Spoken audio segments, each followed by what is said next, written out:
Paris Olympic திருவிழாவில் இன்றைய தினம் இந்தியாவிற்கு 3 தங்கப்பதக்கத்தை வெல்வதற்கான வாய்ப்பு இருக்கிறது. துப்பாக்கிச் சுடுதலில் 2 தங்கப்பதக்கத்திற்கான போட்டியும், வில்வித்தையில் ஒரு பதக்கத்திற்கான போட்டியும் இன்றைய தினம் அரங்கேற இருக்கிறது. முதலில் துப்பாக்கிச் சுடுதலில் மகளிர் 10 மீட்டர் ஏர் ரைபிள் பிரிவில் ரமிதி விளையாட இருக்கிறார். இது இந்திய நேரப்படி 1 மணிக்கு நடைபெற இருக்கிறது. அதேபோல் ஆடவர் 10 மீட்டர் ஏர் ரைபிள் பிரிவின் இறுதிப் போட்டியில் இந்திய வீரர் அர்ஜுன் பலப்பரீட்சை நடத்த இருக்கிறார். இது இந்திய நேரப்படி 3:30 மணிக்கு நடைபெற இருக்கிறது. இந்த 2 போட்டியிலும் இந்திய வீரர்கள் வெற்றியை வசப்படுத்தினால் தங்கப் பதக்கத்திற்கான வாய்ப்பு இருக்கிறது. அதே போல் வில்வித்தை போட்டியிலும் இந்தியாவிற்கு இன்றைய தினம் பதக்கத்திற்கான போட்டியில் வீரர்கள் பலப்பரீட்சை நடத்த இருக்கிறார்கள். முதலில் காலிறுதி போட்டி நடைபெற இருக்கிறது. இதில் ஆடவர் அணி பிரிவில் இந்திய வீரர்களான தீரஜ், பிரவீன், தருண்தீப் ஆகியோர் விளையாட இருக்கிறார்கள். இது இந்திய நேரப்படி 6:31 மணிக்கு நடைபெற இருக்கிறது. இந்த போட்டியில் இந்திய வீரர்கள் வெற்றி பெறும் பட்சத்தில் இன்றைய தினமே அரையிறுதி போட்டி இறுதிப் போட்டி நடைபெற இருக்கிறது. எனவே காலிறுதி அரையிறுதியில் வெற்றியை வசப்படுத்தினால் தங்கப் பதக்கத்திற்கான போட்டியில் இந்திய ஆடவர் அணி இன்றைய தினம் பலப்பரீட்சை நடத்துவார்கள் என்று எதிர்பார்க்கப்படுகிறது. அதே போல் துப்பாக்கிச் சுடுதல் தகுதி சுற்று போட்டியும் மிக முக்கியமான போட்டியாக பார்க்கப்படுகிறது.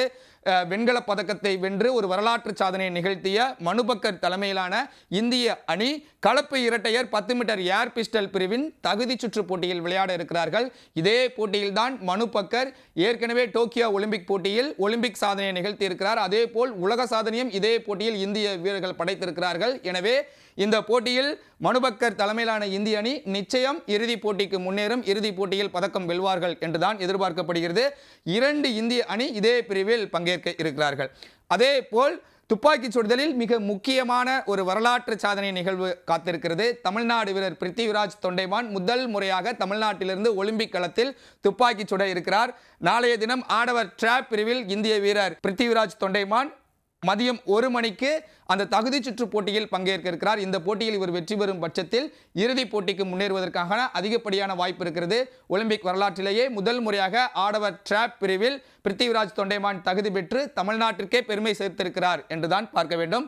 அதே போல் ஹாக்கி பிரிவில் மிக மிக முக்கியமான போட்டி இன்றைய தினம் அரங்கேற இருக்கிறது. இந்திய ஆடவர் ஹாக்கி அணி அர்ஜென்டினா அணியை எதிர்த்து பலப்பரீட்சை நடத்த இருக்கிறார்கள். டோக்கியோ ஒலிம்பிக் போட்டியின் அரையிறுதி ஆட்டத்தில் இதே அர்ஜென்டினா அணிக்கு எதிரான போட்டியில் தான் இந்திய அணி தோல்வியை சந்தித்தது. எனவே இம்முறை லீக் சுற்று போட்டியில் அர்ஜென்டினாவை வீழ்த்தி காலிறுதி வாய்ப்பை பிரகாசப்படுத்துவதற்காக இந்திய வீரர்கள் காத்திருக்கிறார்கள். இது இந்திய நேரப்படி மாலை 4:15 மணிக்கு நடைபெற இருக்கிறது. இதேபோல் பேட்மிண்டன் பிரிவிலும் மிக முக்கியமான போட்டி இன்றைய தினம் நடைபெற இருக்கிறது. ஆடவர் இரட்டையர் பிரிவில் இந்திய வீரர்களான சாத்விக் மற்றும் சிராக் இணை ஜெர்மனி இணையை எதிர்த்து பலப்பரீட்சை நடத்த இருக்கிறது. இது இந்திய நேரப்படி மதியம் 12 மணிக்கு நடைபெறுகிறது. இதில் சாத்விக் சிராக் இணை வெற்றி பெறும் பட்சத்தில் நேரடியாக காலிறுதி போட்டிக்கு முன்னேறுவதற்கு வாய்ப்பு இருக்கிறது. பாரிஸ் ஒலிம்பிக் போட்டியில் பதக்க நம்பிக்கையை அதிகரித்திருக்கக்கூடிய சிராக் மற்றும் சாத்விக் இணை இம்முறை நிச்சயம் பதக்கத்தோடு நாடு திரும்புவார்கள். இன்றைய போட்டியில் வெற்றியை வசப்படுத்தி காலிறுதிக்கு முன்னேறுவார்கள் என்றுதான் எதிர்பார்க்கப்படுகிறது. இன்றைய தினம் இந்தியாவிற்கு மிக முக்கியமான நாளாக பார்க்கப்படுகிறது. 3வது நாளில் 3 பதக்கங்களை கைப்பற்றுவதற்காக இந்திய வீரர்கள் இன்று களமிறங்க இருக்கிறார்கள்.